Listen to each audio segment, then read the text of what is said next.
Bismillah, Assalamualaikum warahmatullahi wabarakatuh. Perkenalkan, saya Muhammad Arfah dengan NIM 1056151011921. Kelas IKA 1A, Program Studi Ilmu Komunikasi, Fakultas Ilmu Sosial dan Ilmu Politik, Universitas Muhammadiyah Makassar. Baik, langsung saja. Tugas kali ini yaitu meresume buku Dasar-Dasar Ilmu Politik. Baik, langsung saja. Pembahasan pada bab pertama, yaitu sifat arti dan hubungan ilmu politik dengan ilmu pengetahuan lainnya. Pembahasan pada bab pertama ini terbagi menjadi beberapa poin. Yang pertama, yaitu perkembangan dan definisi ilmu politik. Apabila ilmu politik dipandang semata-mata sebagai salah satu cabang dari ilmu-ilmu sosial yang memiliki dasar rangka fokus dan ruang lingkup yang jelas, maka dapat dikatakan bahwa ilmu politik masih muda usianya karena baru lahir pada abad ke-19. Di negara-negara benua Eropa seperti Jerman, Austria, dan Prancis, bahasan mengenai politik ini dalam abad ke-18 dan abad ke-19 banyak dipengaruhi oleh ilmu-ilmu hukum, dan karena itu fokus perhatiannya adalah semata-mata di negara saja. Sementara itu, perkembangan ilmu-ilmu politik di negara-negara Eropa Timur memperlihatkan bahwa pendekatan tradisional dari segi sejarah filsafat dan yuridis yang sudah lama digunakan masih berlaku hingga dewasa ini, tetapi kemudian perkembangan ilmu politik mengalami kemajuan dengan pesat sesudah runtuhnya yang dinamakan dengan komunisme pada akhir dekade 1990-an. Nah, pesatnya perkembangan ilmu politik sesudah Perang Dunia Kedua tersebut juga disebabkan karena mendapat dorongan yang kuat dari beberapa badan internasional, terutama UNESCO. Poin yang kedua yaitu ilmu politik sebagai ilmu pengetahuan atau sains. Banyak yang bertanya-tanya, apakah ilmu politik merupakan suatu ilmu pengetahuan atau tidak? Dan disangsikan, apakah ilmu politik mempengaruhi syarat sebagai ilmu pengetahuan? Nah, pada awalnya para sarjana ilmu sosial cenderung untuk memutuskan atau merumuskan definisi yang umum sifatnya seperti yang terlihat pada pertemuan para sarjana ilmu politik yang diadakan di Paris pada tahun 1948. Mereka berpendapat bahwa ilmu pengetahuan adalah keseluruhan dari pengetahuan yang terkoordinasi sebagai pokok pemikiran tertentu. Apa perumusan ini dipakai? Maksudnya jika perumusan ini dipakai sebagai patokan, maka memang ilmu politik boleh dikatakan sebagai suatu ilmu pengetahuan. Poin yang ketiga yaitu definisi ilmu politik. Nah, ilmu politik adalah ilmu yang mempelajari politik atau kepolitikan atau politisi adalah suatu usaha untuk menggapai kehidupan yang baik. Mengapa politik dalam arti begitu penting? Jawabannya, karena sejak dahulu kala masyarakat itu mengatur kehidupan kolektif dengan baik, mengingat masyarakat itu sering menghadapi keterbatasannya sumber daya alam, atau perlu dicari satu cara distribusi sumber daya agar semua warga merasa bahagia, puas. Ini yang dinamakan dengan politik. Kemudian terdapat beberapa konsep dalam politik, yaitu negara, kekuasaan, pengambilan keputusan, kebijakan umum, dan pembagian atau yang dinamakan dengan alokasi. Poin selanjutnya yaitu bidang-bidang ilmu politik.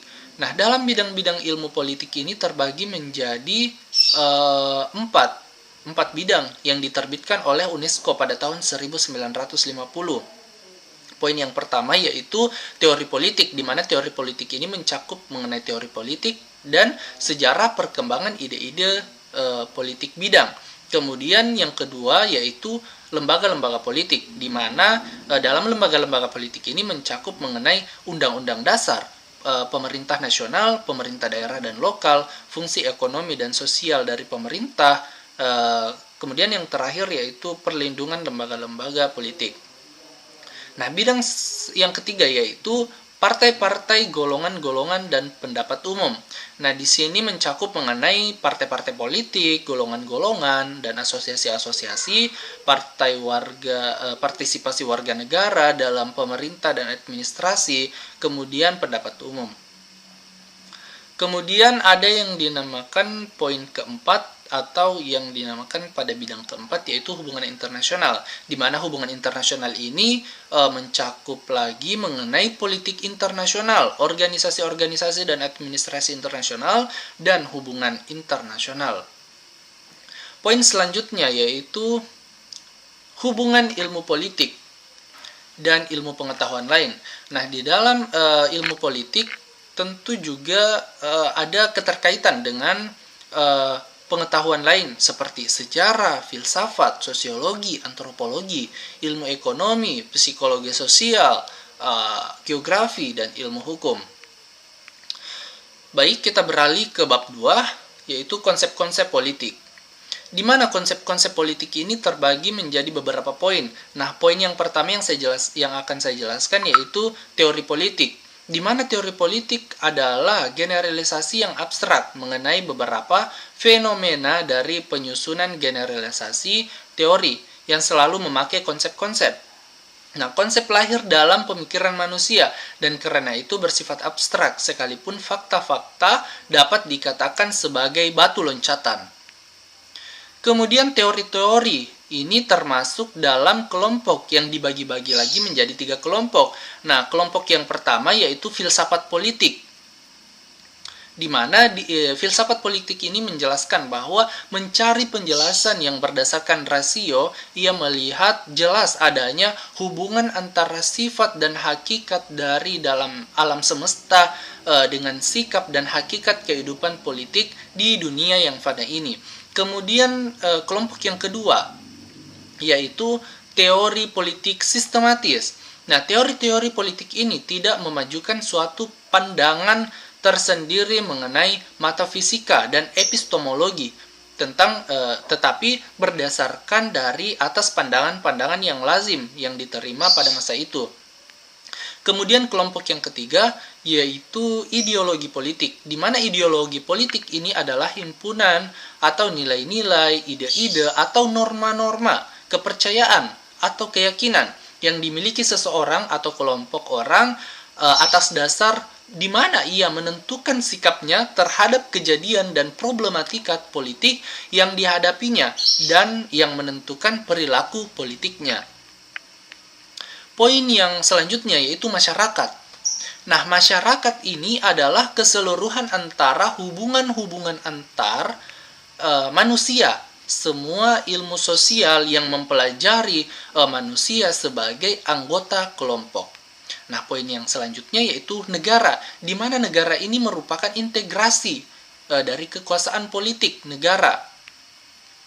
Organisasi pokok dari kekuasaan politik negara adalah alat dari masyarakat yang mempunyai kekuasaan untuk mengatur hubungan-hubungan manusia dalam masyarakat dan menerbitkan gejala-gejala kekuasaan dalam masyarakat. Nah, poin selanjutnya yaitu sifat-sifat negara. Negara mempunyai sifat khusus yang merupakan manifestasi dari kedaulatan yang dimilikinya dan hanya dapat pada negara saja dan tidak terdapat pada asosiasi atau organisasi lainnya. Umumnya dapat dianggap bahwa setiap manusia negara mempunyai sifat memaksa, sifat monopoli, dan sifat yang mencakup semuanya. Kemudian poin selanjutnya yaitu unsur-unsur negara yang terdiri atas beberapa unsur yang dapat diperinci seperti wilayah, penduduk, pemerintah, dan kedaulatan. Kemudian poin selanjutnya yaitu tujuan dan fungsi negara. Nah, tujuan yang terakhir setiap negara ialah menciptakan kebahagiaan bagi rakyatnya. Nah, ini adalah salah satu tujuan dan fungsi negara, yaitu membahagiakan bagi rakyatnya. Kemudian poin selanjutnya yaitu istilah negara dan istilah sistem politik. Konsep sistem politik ini merupakan pokok dari gerakan pembaharuan yang timbul dalam dekade 50-an. Poin selanjutnya yaitu konsep kekuasaan. Nah, dalam konsep kekuasaan ini terbagi menjadi 3 poin.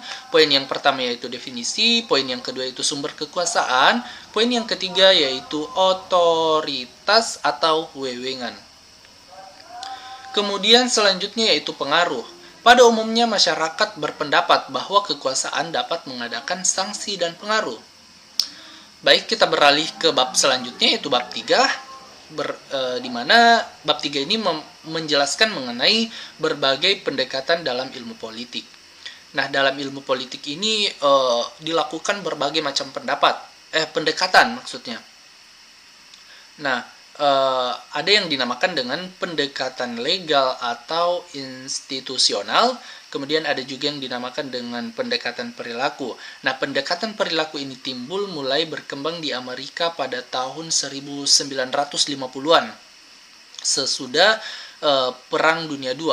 Adapun sebab-sebabnya itu pada saat berkemunculannya, yang pertama yaitu sifat streaming native dari ilmu politik yang dianggap tidak memuaskan karena tidak realistis dan sangat berada dengan kenyataan sehari-hari. Kemudian yang kedua yaitu ada kekhawatiran bahwa jika ilmu politik tidak maju dengan pesat, ia akan ketinggalan dibanding dengan ilmu-ilmu lainnya seperti sosiologi dengan tokohnya Max Weber. Kemudian yang ketiga yaitu di kalangan pemerintah Amerika telah muncul keraguan mengenai fenomena kemampuan para sarjana ilmu politik sesuai dengan yang menerangkan fenomena ilmu politik ini sendiri. Kemudian poin selanjutnya yaitu kritik terhadap pendekatan ilmu politik. Nah, pendekatan politik perilaku tidak mempunyai relevansi dan realitas politik dan terlalu banyak memusatkan perhatian pada masalah yang kurang penting sesuai dengan survei mengenai perilaku sikap politik dan pendapat umum. Kemudian terdapat beberapa pendekatan yaitu pendekatan neo-Marxis, teori ketergantungan, dan pendekatan pilihan rasional demokrasi. Kemudian kita beralih ke bab selanjutnya yaitu bab 4. Di sini menjelaskan mengenai demokrasi. Nah, di mana terbagi menjadi beberapa poin. Poin yang pertama yaitu beberapa konsep mengenai demokrasi. Nah, konsep ini ada yang dinamakan dengan konsep konstitusional dan ada yang dinamakan dengan sejarah perkembangan pada permulaan pertumbuhan demokrasi itu. Kemudian poin selanjutnya itu demokrasi konstitusional abad ke-19, negara hukum klasik abad ke-19, dan permulaan abad ke-20, gagasan mengenai perlunya pembatasan pendapat perumusan yuridis. Kemudian poin selanjutnya yaitu demokrasi konstitusional pada abad ke-20, rule of law yang dinamis dengan abad ke-20. Kemudian ada perkembangan demokrasi di Asia, Pakistan, Indonesia. Kemudian Pakistan itu ketika lahir pada tahun 1947, Pakistan itu terdiri dari dua bagian, Pakistan Barat dan Pakistan Timur, di mana yang satu sama lain itu terikat karena adanya persamaan agama, yaitu agama Islam. Nah, perubahan dari sistem presidensial dan sistem parlementer mewarnai perkembangan demokrasi di Pakistan. Kemudian di Indonesia itu perkembangan demokrasi di Indonesia telah mengalami pasang surut selama 25 tahun ya. Berdirinya Republik Indonesia ternyata menjadi masalah pokok yang kita hadapi, ialah bagaimana dalam masyarakat yang beraneka ragam pola kebudayaannya itu berkepentingan tingkat kehidupan di samping membina suatu kehidupan sosial dan politik yang demokratis. Kemudian kita beralih ke bab 5, yaitu komunisme demokrasi menurut terminologi komunisme dan perkembangan postkomunis. Di sini terdapat beberapa ajaran bahwa yang pertama yaitu ajaran Karl Marx Yang kedua, perkembangan Marxisme-Leninisme di Uni Soviet. Yang ketiga, pandangan mengenai negara dan demokrasi. Kemudian yang keempat, demokrasi rakyat. Kemudian yang kelima, kritik terhadap komunisme dan runtuhnya kekuasaan komunis. Kecaman terhadap komunisme datang baik di kalangan non-komunis. Kemudian bab 6 yaitu Undang-Undang Dasar. Nah, dalam Undang-Undang Dasar terbagi menjadi beberapa poin. Poin yang pertama yaitu fungsi dan sifat Undang-Undang Dasar. Nah, menurut sarjana hukum H.E.S. Wade, dalam buku Constitutional Law, undang-undang adalah naskah yang memaparkan rangka dan tugas-tugas pokok dari badan-badan pemerintah suatu negara dan menentukan pokok-pokok cara kerja badan-badan tersebut. Jadi, pada pokoknya dasar dari setiap pemerintah diatur oleh undang-undang. Kemudian poin selanjutnya itu konstitusionalisme, di mana suatu undang-undang ini adalah jaminan utama untuk melindungi warga dari perlakuan yang semena-mena. Kemudian terdapat ciri-ciri Undang-Undang Dasar di mana terbagi menjadi beberapa ketentuan-ketentuan. Yang pertama, organisasi negara. Yang kedua, hak-hak asasi manusia. Yang ketiga, prosedur mengubah Undang-Undang Dasar. Yang keempat, ada kalanya memuat larangan untuk mengubah sifat tertentu dari undang-undang. Kemudian yang kelima, yaitu merupakan suatu aturan hukum yang tertinggi yang mengikat semua warga negara dan lembaga negara tanpa terkecuali. Kemudian Undang-Undang Dasar dan Konvensi, kemudian pergantian Undang-Undang Dasar, kemudian perubahan Undang-Undang Dasar atau amandemen, kemudian supremasi Undang-Undang Dasar, kemudian Undang-Undang Dasar tak tertulis dan Undang-Undang Dasar yang tertulis, kemudian Undang-Undang Dasar yang fleksibel dan Undang-Undang Dasar yang kaku. Kita beralih ke bab 7, yaitu hak-hak asasi manusia. Perkembangan hak asasi manusia, hak-hak asasi manusia pada abad 20 dan awal abad ke-21. Nah, hak asasi manusia ini terbagi pada abad 20 dan abad 21 ini terbagi menjadi beberapa poin.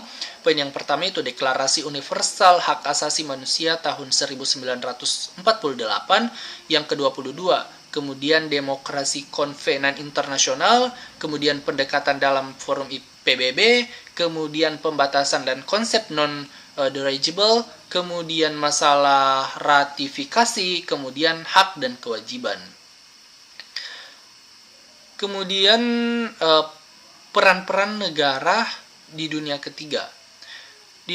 Peran-peran negara di dunia ketiga ini terbagi lagi menjadi beberapa poin. Banyak sekali ya poin-poin yang dijelaskan, terutama pada Afrika dan Kairo. Nah, Kairo ini berdeklarasi yang baik disimak dalam tulisan M. Ishaq W. yang berjudul Human in Islamic Law, yaitu di mana di sini mencakup mengenai hak untuk hidup, hak untuk memperoleh keadilan, hak persamaan, kewajiban, kemudian hak kebebasan kepercayaan, hak untuk menyatakan kebenaran, hak untuk mendapat perlindungan, hak untuk mendapatkan kehormatan atau nama baik, kemudian hak ekonomi dan hak untuk memiliki.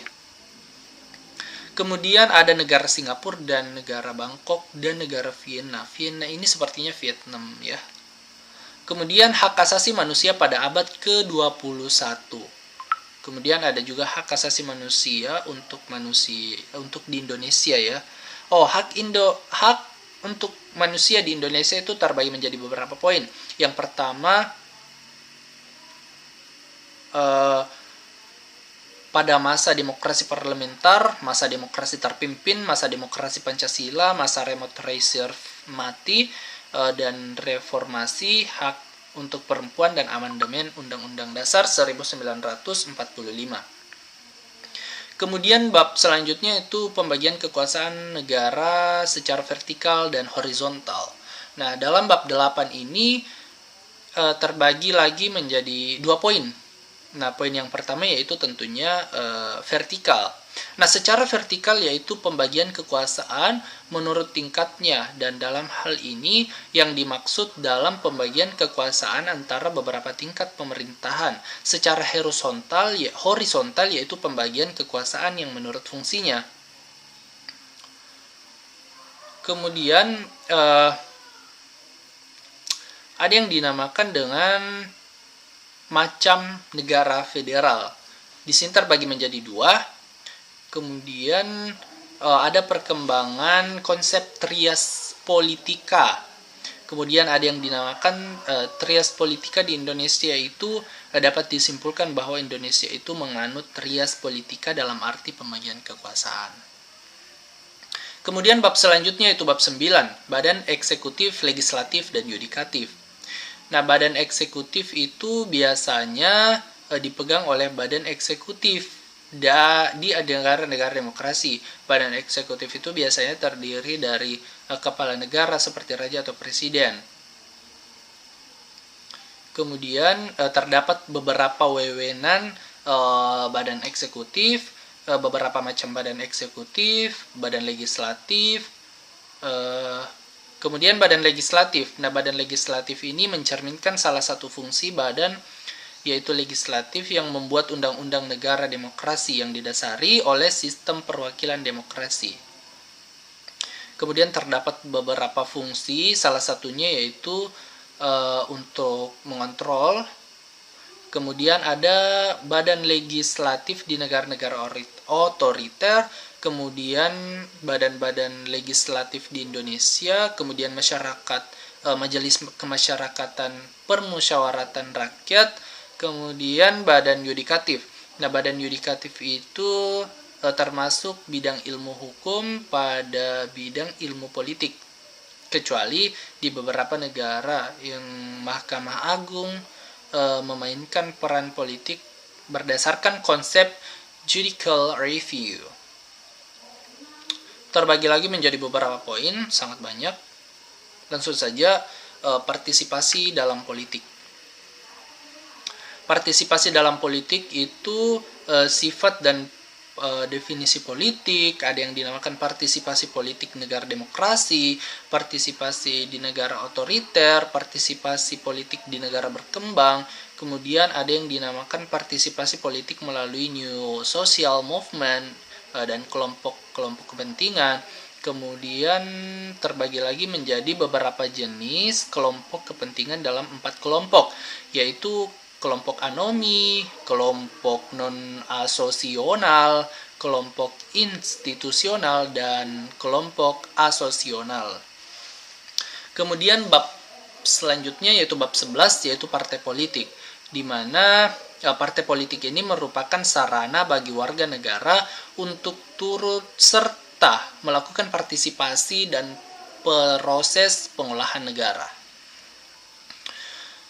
Di mana sejarah perkembangan partai politik, fungsi partai politik, klarifikasi sistem kepartaian, kemudian partai politik di Indonesia, kemudian peranan politik di Indonesia yaitu pada zaman kolonial, zaman kependudukan Jepang, zaman demokrasi di Indonesia.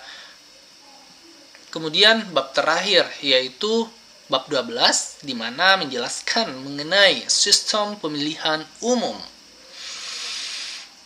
Sistem pemilihan umum itu kebanyakan negara-negara pemilihannya dianggap sebagai lambang sekaligus tolak ukur dari demokrasi tersebut.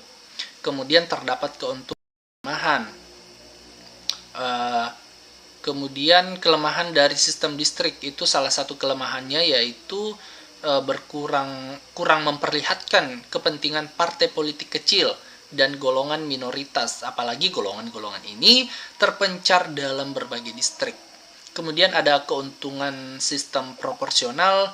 Nah, salah satunya itu karena jumlah kursi partai dalam parlemen sesuai dengan jumlah suara masyarakat yang diperoleh dalam pemilihan umum. Kemudian kelemahan dari proporsional sistemnya itu yaitu salah satunya yaitu sistem proporsional itu memberikan kedudukan yang kuat. Berarti bagus menurut saya, bukan kelemahan ya. Kemudian gabungan sistem distrik dan sistem proporsional.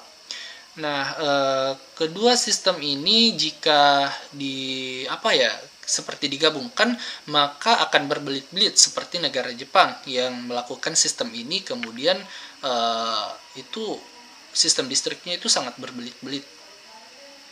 Kemudian poin yang terakhir dari bab ini yaitu sistem pemilihan umum di Indonesia.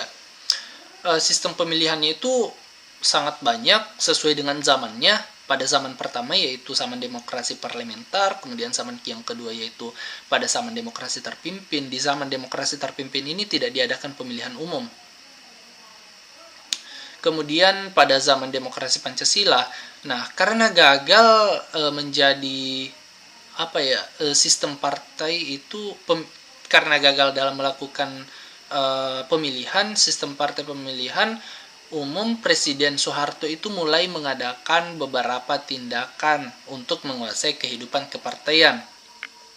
Kemudian poin-poin mengenai sistem pemilihan salah satunya yaitu masalah golput. Nah, bahasan mengenai masalah demokrasi Pancasila tidak akan lengkap jika tidak ada yang membahas mengenai golput. Kemudian pada zaman reformasi yaitu perdebatan tentang sistem pemilu di awal masa reformasi. Di awal masa reformasi kita mendapati banyak artikel, tulisan, dan pembahasan ilmiah yang menyoroti kelemahan dalam sistem politik yang diterapkan di Indonesia sebelum masa reformasi. Kemudian pemilihan di zaman reformasi, seperti juga di bidang-bidang lain reformasi, membawa beberapa perubahan yang sangat fundamental. Baik, itulah yang dapat saya resume dari buku Dasar-Dasar Ilmu Politik ini. Semoga bermanfaat untuk para pendengarnya. Kekurangan itu datang dari saya dan kelebihan itu datang dari Allah Subhanahu wa taala. Semoga bermanfaat. Saya akhiri dengan ucapan billahi fisabilillah, astaghfirul khairat, wallahu a'lam. Wassalamualaikum warahmatullahi wabarakatuh.